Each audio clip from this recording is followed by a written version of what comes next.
Okay. Hello, everyone. Hold on 1 second. I see this is not working correctly, but should be. All right. Well, welcome to another Wolfram language design review. Starting as version 14.3 is about to actually ship, we are starting on subsequent versions. Let's talk about Snap.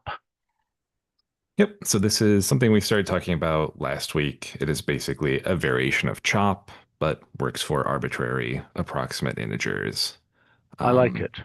And I think, is snap form also a proposed thing? Yep. So that's the first section under scope is basically a version of snap or perhaps snapped form that typesets as if it's been snapped, but keeps the underlying real value. Snapped sounds very alligator-like. Yeah. I'm glad we have Danny here, who I'm sure will make a where are crackle and pop joke. Yeah. Yeah. I was okay. So I think the sort of core questions are, do we want the same default tolerance that chop has? I think that's reasonable. What is chop's? So that's the default tolerance there in the basic version is 10 to the minus 10. I think it's reasonable. We got background noise, guys. Keep in mind also that I'm sorry, that might have been me. I don't know. Yeah. Keep in mind that chop also works. I think am I remembering correctly? You can chop past a decimal digit. It's not always. Maybe I'm misremembering this. I have to think about it. Never I'm mind. not sure that the tolerance should be the same. I'm always thinking that the tolerance is more like 10 to the minus 6 because by default. Because in other words, if you see it, could we please not for snap? I can't talk if I go mute permanently. For snap, yes, 10 to the minus 6 would be better. Okay, explain. I mean, I think it would be better because I think that if I see it, right? It's just generally, I'm not sure if minus 6 is the right value. It could be minus 4 or something like that. The point is, I think people want to know that they are near an integer when they are within, say, 1,000th. Okay, so that's the case for me mostly. Yeah, okay, but I think as soon as you don't see it, you see what I'm saying? Have it align with the typeset illusion, basically. Right. Well, but typesetting worries about precision, and here we are dealing about accuracy, which is a different thing. Oh, actually, it's chop that I think is looking at accuracy, no? Well, chop is around 0, so it has no choice. Yeah. And this would be more precision, I suppose, but it's still a similar idea as far as tolerance goes. Well, except snap could be a precision-based thing rather than an accuracy-based thing. Right? What do we think about that?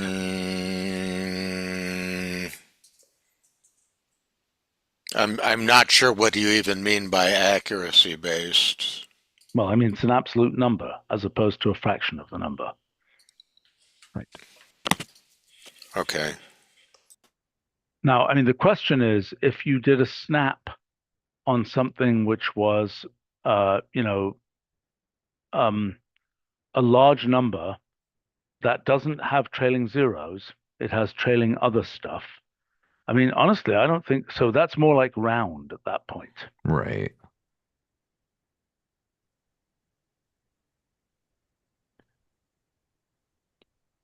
So another thing that may be important here is whether we have to specify snapping to what. I mean, this could be a more general function that worries about points. We do have to. I mean, that I was trying to think of. Round has that aspect also, and snap should inherit that same idea. What, the round can round to like yes, and snap should snap to decimals if It's not going to be the most commonly used of generalizations, but it will get used. Well, but the point is, round by default is rounding to integers. And snap by default is just removing, trailing gunk in a number, right? Well, except it's both directions. In other words, plus or minus gunk, I would think. Yes, but then what is the difference in snap and round, 10 to the minus 6? Well, round specifies multiples, right? So in Yeah, round, we are not giving a tolerance. We are giving You're- the kind of the grid size.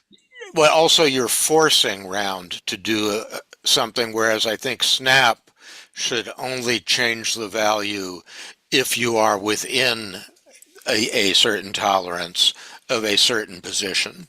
Fair enough. So by default, and round is also going to exact numbers. Right. Right. Because that 10 to minus 8 is not really a tolerance. It's the grid size. So it's rounded to multiples of that. Yes.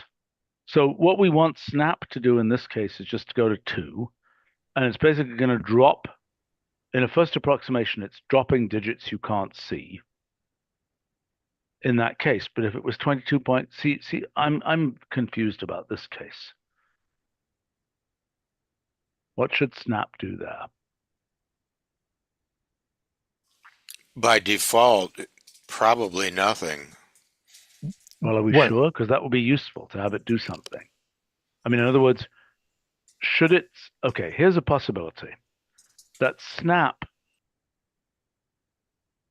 I think we need to have a way of specifying the grid. So if we here said we want to snap to multiples of 0.5, then it would be fine.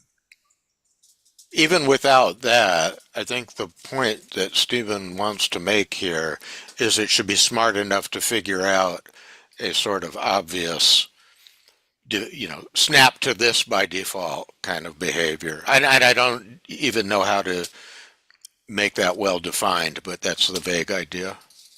well, the I- question is it close to a number? I mean, okay. A nice number, or We kind may of a be cleanup discussing. real function. But that again, well, yeah, I agree with all that, but also keep in mind we're dealing with base 10 versus internal representation.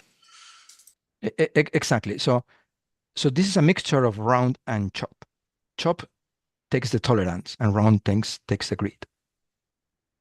Yes. Well, so I'm trying to think what's going to be useful because 2.5, blah, blah, blah, you know. Oh, by the way, are we snapping to exact integers or are we snapping to, I mean, because that's in snap form, we definitely want exact integers when it can be. Yeah, but if we make that decision, then the 2.5 example is going to, we're going to be, chasing our tails trying to figure out how to accurately define what it does. Well, the default could be snapping to integers, and then it would behave like round effectively. Well, if we do that, then that 2.500 whatever one example is not going to get snapped. No, it's not going So- to do anything, right? And so the question is that the default behavior we want? Well, the other question, I mean, it may be that we'll need an option to decide whether snap turns 2.01 into just 2 or 2 point, with the default being some kind of automatic where it turns it into just 2. To be consistent with the behavior we want for snap form. Yeah. Could live with that.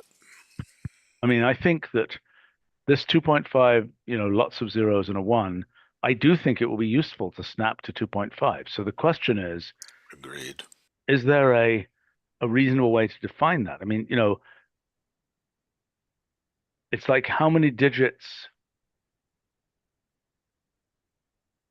maybe it's a Mhm. precision number. Maybe it's a snap to, numbers. Well, except we want it to work correctly around 0. Okay, so here's the Hmm. question. First of all, snap is a creature of the decimal world. First point. Right. So the issue is, if we see, let's say we see 2 point. Whoops, my keyboard doesn't auto repeat. Like that, for example. Okay, what do we want to do? I don't think we know what to do. I don't think we can know what to do there. I think that what we want to do is define. I'm kind of thinking that we want snap x and then n, where n is essentially the number of digits that we want to snap to. That doesn't make sense because we want to snap to integers. Number of digits after the decimal point that we want to snap to. So let's say, and then, okay, so so that would be like after decimal, after point. Then we maybe could have a syntax if you did want to do, before point, whole number.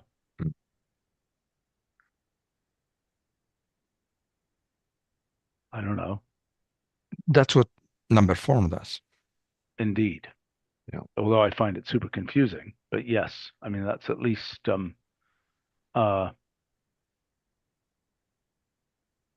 but number form by default is the one argument case is taking the whole number. Exactly. Right? So it's a Yes. different default, but that's okay. So this is saying, so if I say 0 there, it's going to snap to integers only. It's going to do its snapping. So that's let's see, that's defining the snapping grid. Yep. And then there's a And then tolerance there's a argument tolerance, also. which determines How far off the grid you're allowed to be to snap. right. And by default, that should probably be, 6 plus. Well, the tolerance is presumably an absolute tolerance, so it should be 10 to the minus, 6 plus after point or something. Yeah. But isn't it easier to define the grid with a size? Like we say 1 would be integers. And then we can use 0.5 to specify half integers. I see. So what you're saying is, instead of this, you're saying that here we say A. the So grid. like a round. Round has an A and defines multiples of A. Yes. So what you're saying here is, if I say 0.5 there, then I want to snap in multiples of 0.5. Exactly. Yep. And if you didn't change the tolerance, if you're not within that 6-digit tolerance of 0.5, you just get left alone. So you have the two variables to move around. Right. So then go it's ahead. not clear to me why we want to think about anything other than just decimal places for what to snap to. Given that snap is not always going to change the number, multiples of 0.3, for example, I don't know what distinguishes that from just multiples of 0.1.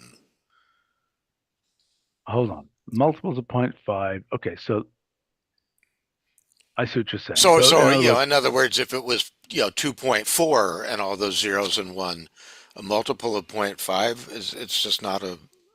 Yeah, you're you'd saying want if it I to say be 0.1. 0.5 here, if I say 0.5 here, what does it do with 0.7001? Yeah, Answer, that's it would just do it. nothing. It doesn't, and I don't think that that's particularly useful for a snap function. Yeah, your point is it's really just number of digits. Yes. Jose, what do you think about that? I think that's a reasonable argument. Well, we have the precedent of number form and the precedent of round. And each of Yes. them is pushing in different directions. Round is useful. Number But form, I there's always good, find yeah. confusing. Round, there's good reasons for wanting a grid, as you know. You know, round to the closest whatever, and that whatever need not be a decimal digit place. It could be something like 0.5. So let me try to generalize again. So the concept of snapping is used a lot in geometry. So to snap a grid Right. into another grid. So we could have eventually a region snap. This could be a number snap.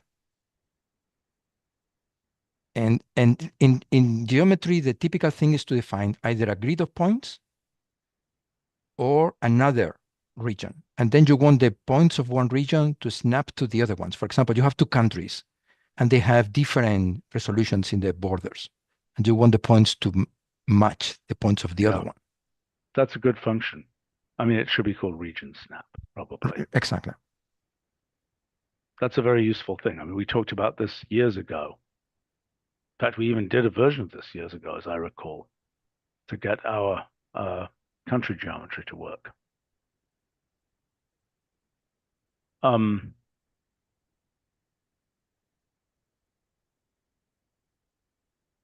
Okay, so look, it's looking to me like this makes the most sense. Mm-hmm. Now, for region snap, I agree that that's not. I mean, I don't see that it makes any sense. If that was, you know, if that second argument was 10 to the minus whatever, I mean, it is obscure. I don't like the number form thing because I feel like it would be better to say snap like comma 1 to integers and 0.1 and so on, and then tolerance. But that's kind of a, you know, I mean, after all, this could be a decimal. This after point could be a decimal, so we would get the same thing. And the question is here, if I'd said snap x comma 0.2, what the heck does it mean? See what I'm saying? Yeah. But I mean, from a geometrical point of view, we may have a grid of multiples of 0.2. That's perfectly fine. Yeah, but what does snapping do? Oh, I see what you're saying. You're saying it's not useless. It's just it's not as useful as the decimals. So then it snaps to that. But if we have that, then 0.3001 doesn't snap. It only snaps on this grid. Is that correct? Right. Exactly. I mean, if with general tolerance, it would snap to 0.4. Or perhaps we can have a notation for grids that start at some point and multiples of some other points. Wait a minute, wait. Like no, an that's offset. more of a round. If you're saying to go to Yes. 0.4, then it's really more of a round operation But than a snap. this would be a snap x comma 0.2 comma 0.2. For example. Right, then that's equivalent to rounding to 0.2. Exactly. Except that this would not go to integers, would not go to exact integers, except if you, I mean, I mean, I don't know what the integer rounding or something, not really a thing, but you know, integer rounding, true or false.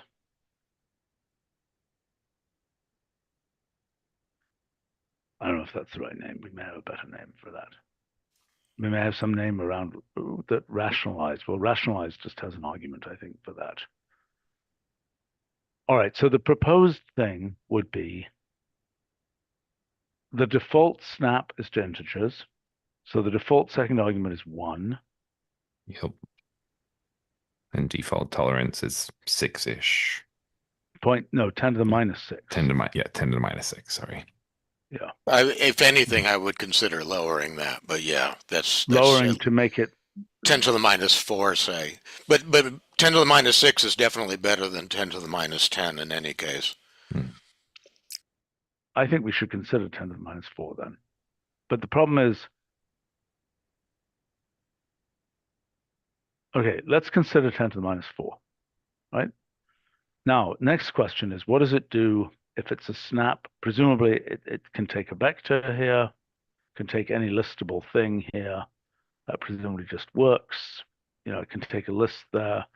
I don't know, what else should it be able to take? I think you had something about dates somewhere here. Yeah, I was curious, we run into this problem again with, various internal representations of dates that use floating point numbers. We get a lot of this timestamp is almost an integer value, and maybe it would be useful to be able to kind of do this snapping where I have a instant that almost aligns with a natural I agree. moment. Yeah, I I think the agree. tolerance there is again kind of a question. If we lower the default tolerance to more like 4, then that's reasonable. I picked 3 here for milliseconds because that's a common timestamp interval rather than 10 to the minus 4 being a common one, but uh, we could Well, fiddle we with don't that a little bit. necessarily have to have, I mean, we can have an automatic tolerance Yep. that depends on the type, but it's Mhm. going to get confused if there's a list with some numbers and some dates in it. Hmm.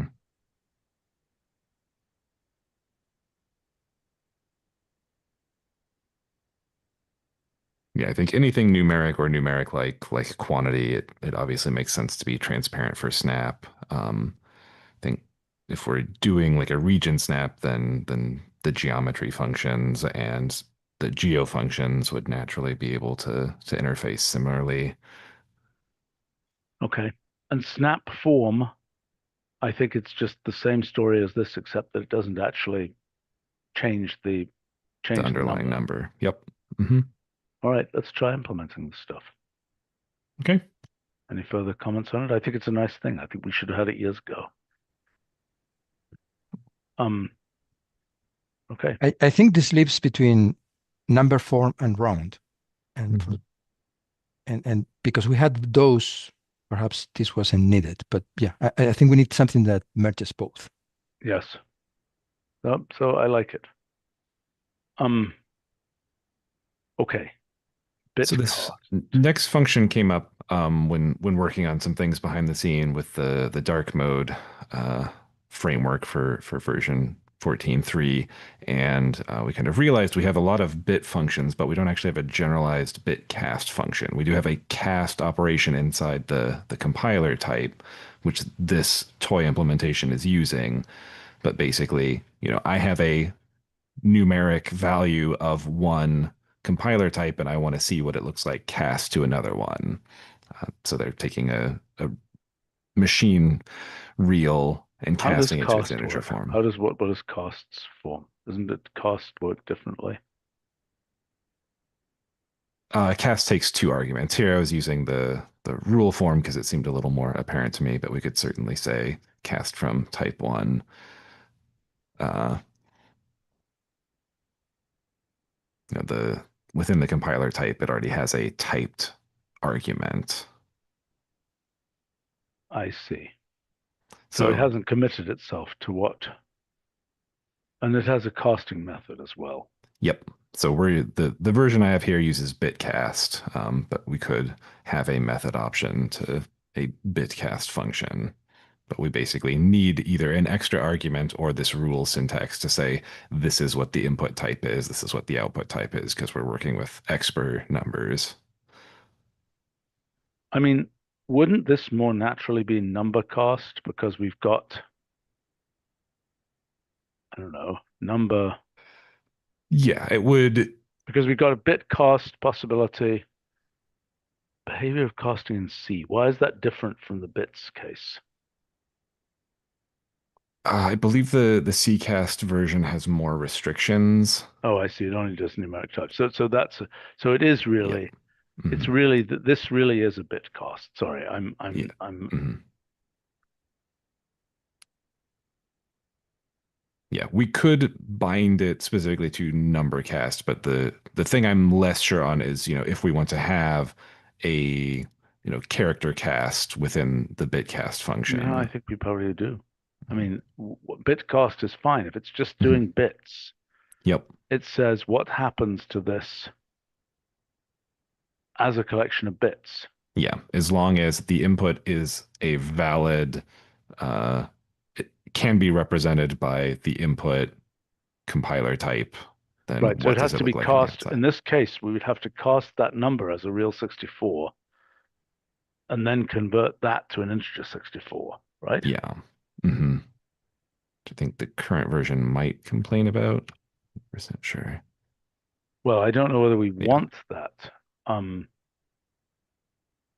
What do we want it to do in this case? I mean, it could give an error message.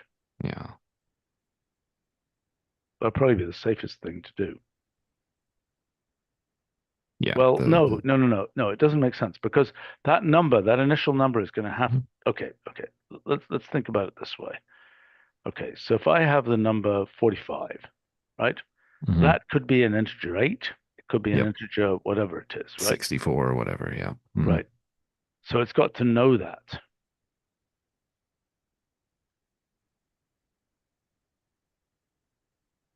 And in the case of the compiler, it would say typed.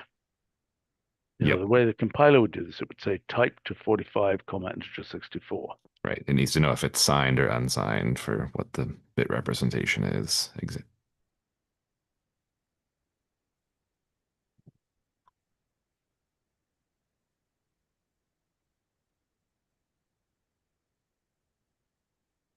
So that's what it would do there. Mhm.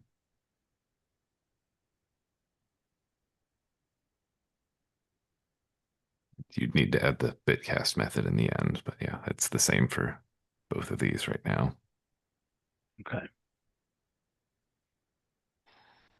Yeah, so there are ways to do this currently. You can also, I think, export things as byte arrays and import them as byte arrays to get the same effect. But Yeah, but this is it's much better, I think, to have a dedicated I function agree. that spells it out.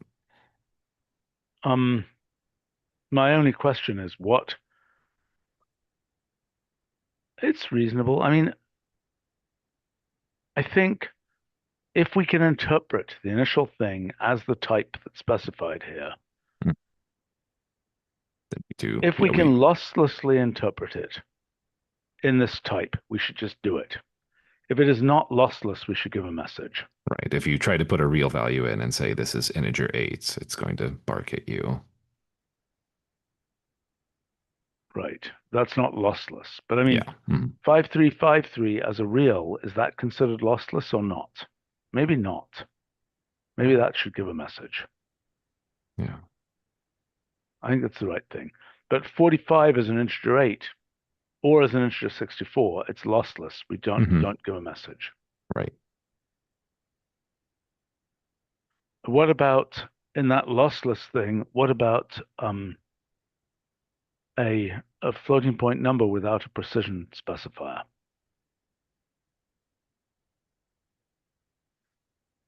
By the way, it's possible we should have a default. Well, that's that crazy. For the right-hand side as an integer 64 or something. That's sort of crazy. Yeah. I guess integer 64 would give us a wide base to land in, but yeah, I think it. Well, I mean, we have this rule-based syntax for things like transliterate, where the inputs you need to know what script you're working with. Yeah. Otherwise, we can't tell. Yeah. Right. So this thing here, 6.7, I guess that has a representation as a real 64, so it's fine. Mm-hmm. You don't need to know the precision. Yeah. All right. I think this is a good function. Okay. And it goes in the family of bit XOR, bit whatever. Yep. Exactly. Yeah. Bit flip. Yeah. So this is something we started talking about on an email thread, but I wanted to circle back to. We may not be able to get all the way through it, but also have Ian So what here. is this? This is some auto-scoping thing? This is like a version of with where you have patterns that get bound to variables. What the hell does it even mean? What is it? So this bind, like the first input there, binds x to 2, y to 3, and z to 4 by matching that pattern with x blank, y blank, and z blank against f of 2 of g of 3, and returns x, y, z.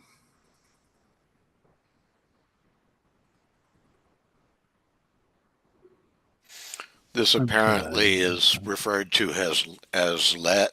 I know. And yeah, Nick Merzen, I think, submitted it to the WFR as such. I threatened him with some form of excommunication if he didn't change the name. And let, yeah. Okay, but what does it do again? I mean, I've sort of aware of this from like 40 years ago or something. The fact that I haven't found it useful in the intervening years is kind of suspicious. It's like a destructuring with. With you say x equals value, y equals value. Here you give a whole pattern, and it does the same thing with the variables, except it's binding them against. Okay, so I mean, naively, it would be saying with. I mean, this is, let's say with f of x blank y blank equals. I mean, this is a bad way to say it, but f of 7, 8, blah, blah, blah, right? Yeah, and then that would effectively be the same as x equals 7, y equal 8. Yeah, I understand. It's just a different, syntax for exactly that.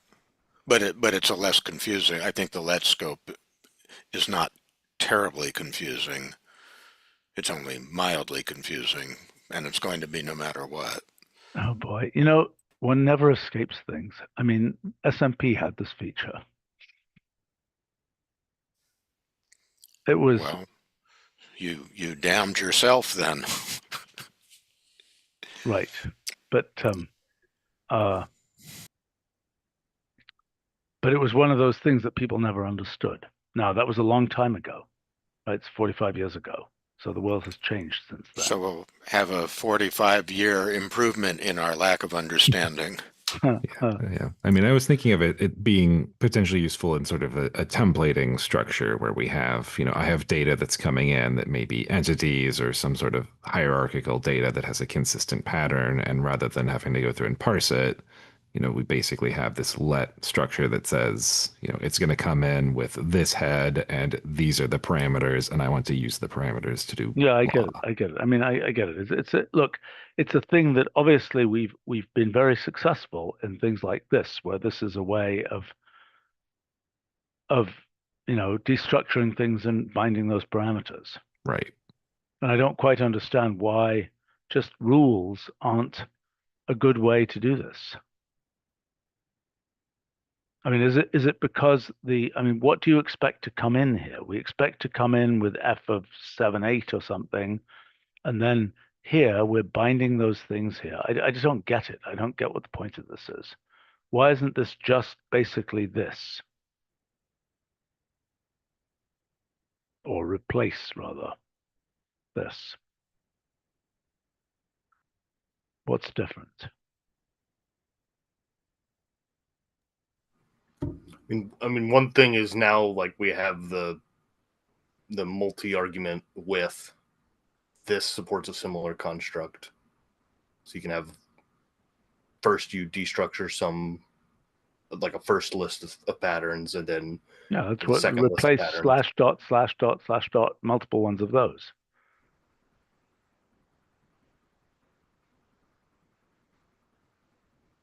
I think we should not try and do this today. I'm not getting it, and we should probably have Nick here when we try and discuss it. Okay. Yeah, he was invited, but I think the time zone difference may also have thrown that off. But yeah, we'll circle back and try and get a more concrete. Just looking at his not an implementation, but the examples, I think it would actually be very good to have him here. There was apparently a much older version, which we have called, what is it called? Pattern bindings, which originally goes back to Robbie Villegas, actually, and which Nick cited. And so there's 2 or 3 WFR functions in this family, LetScope being the most recent, but definitely good to have Nick here. Yeah, okay. I think that having more control over pattern bindings is a good thing. So, and I mean, maybe this is a different story. So, yeah, I think there's a family of functions that are about sort of making symbolic how the pattern bindings are working. All right. Might made be good- something yeah. that people will appreciate actually in those often situations when we're asked, tell me why my pattern didn't bind the way Yeah, I I know. expected. Yeah. Yeah. That's what Nick has written a bunch of code for this, Yeah. and it's also So- relating to various rewrites of the pattern matcher and so on. So So this could be useful, definitely. I agree. Yeah, I'd like to hear from him though. Sounds good. All right. Okay. Anything else, guys? Not for today. Okay. Thanks a lot. See you all. Thanks, everyone.